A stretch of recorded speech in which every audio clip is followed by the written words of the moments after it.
Okay, this is section 5.8. We're solving two-step equations. 5.7 was one step, meaning we had one thing to move or one thing to do before we were finished with a final answer. This one means we have two things that we would have to do before we can have a final answer. So let's look at this first problem. All right, so I have x that I need on one side, all the numbers on the other side. The two things that I'm going to need to do is I'm going to need to move the 6 to the other side. Okay, and then I need to get the 2 away from the x. Right now they're touching, which means multiply. I need to do the opposite, which means I need to divide. I need to divide by the same thing on both sides, and I find x equals 8. So two steps. Step 1 was to move the 6. Step 2 was to divide by the 2 to find my final answer. So they're the same things, there's just multiple steps rather than just one step. So let's look at another one.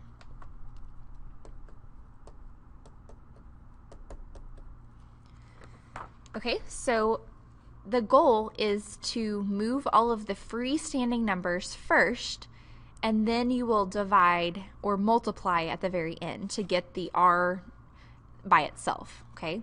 So anything that's not touching the r needs to move first. So it's plus 8, so I'm going to do the opposite, which is minus 8. So I bring down my minus 3 equals 11 minus 8. I'm going to subtract, and I end up with 3. So here's where I need to divide. I need to divide by whatever's touching my r. It was negative 3, so I divide by the same thing on both sides. R equals, 3 goes into 3 one time. Signs are different. The answer is always negative. R equals negative 1.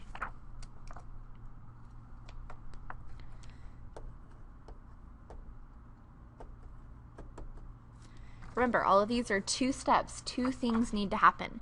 The first thing that needs to happen is the number that is not attached to the x or the z or whatever letter it is needs to move first. So that means the negative 2 needs to move. I move it by doing the opposite of what I see. So I add 2 to both sides. I bring down the 5z that I haven't used. I have 7 plus 2 on this side, and I end up with 9. Okay, I need to divide by the number that's touching my letter that I want to go away. So I need to divide. I end up with z on one side and 9/5 on the other side. I cannot simplify this. I cannot divide. I do not submit decimal answers, so improper fractions are perfectly fine.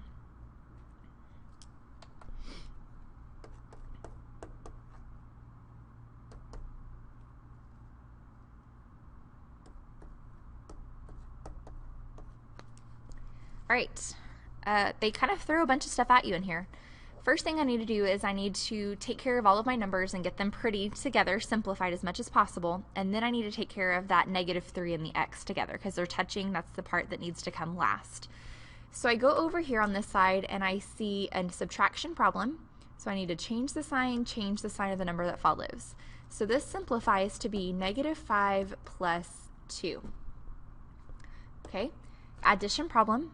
Signs are different. Subtract and take the sign of the bigger number. And that's where negative 3 came from.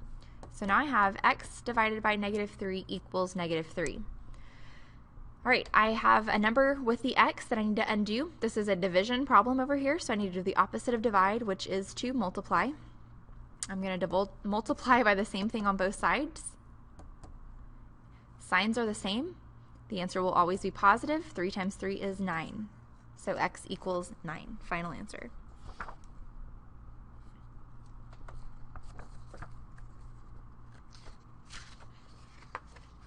Sorry. All right, so the next one we want to do is a distributive property. Okay, we're pulling in some things that we've just learned this chapter or this unit as well. That's a 6. All right, so remember we've learned that if this parenthesis here does not have a symbol between the number and the parenthesis, it means that that 3 is multiplied to each thing inside. So multiply here and multiply here. So 3 times 2x, multiply the numbers, bring the letter, 6x, bring down your plus sign. I have 3 times 6, 3 times 6 is a positive 18. Okay, bring down the 30. Okay, so now here's my two-step problem. Okay, the two-step equation to solve is to move the 18 and then divide by 6. This part was just simplifying. Okay, I had to get it into a format where I could use it. And so I need to minus 18 from both sides. Okay, so I have 6x left over, and then when I have 30 minus 18, I end up with 12. The 6 and the x are touching, which means multiply. I do the opposite, which is divide, to get them apart. X equals a positive 2. Final answer.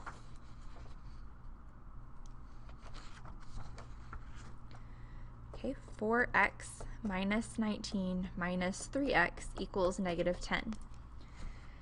Okay, I need to put things together. I need to simplify before I can move things around. These guys are both x's, so they can go together. And so the x is going to be part of the answer, so what I'm really looking at is this problem right here, 4 minus 3, which gives me 1x. I bring down the 19 that I haven't used, and then I bring down the minus 10 from the other side. Okay, so 1x is the same thing as just x.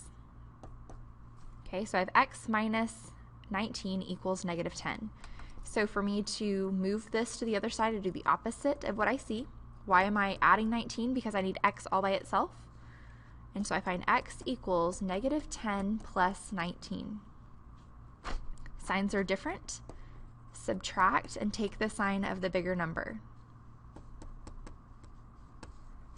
X equals positive 9.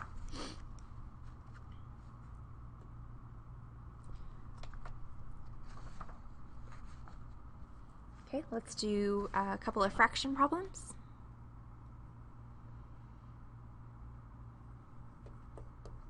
I've got 1/2 x plus 1/5 equals 3. All right, so the x and the 1/2 are attached. For me to be able to solve this problem by adding and subtracting, I need to have a common denominator. The 3 is understood 3 over 1. So a common denominator between all of them, 2, 5, and 1, well, 1 goes into anything, so 2 times 5 is 10. So 10 will be my new denominator.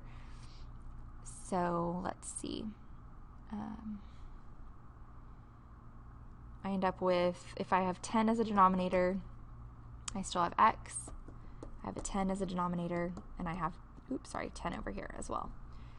So 1/2 is 5 out of 10.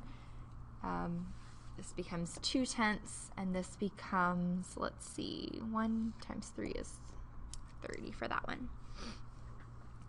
All right, so